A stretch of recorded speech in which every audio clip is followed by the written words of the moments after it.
Are you tired of manually tracking every change in your Smartsheet? Learn how to automatically highlight cell changes with a custom color in under a minute.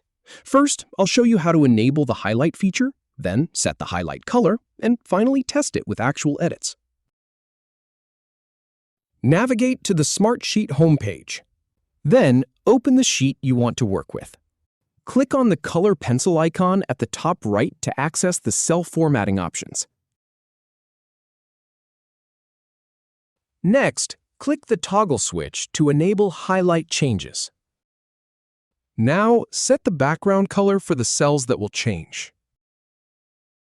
Finally, click the Save button at the top left corner to apply your settings.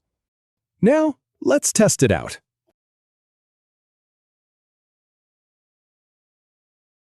Go ahead and make some changes to the cells in your sheet.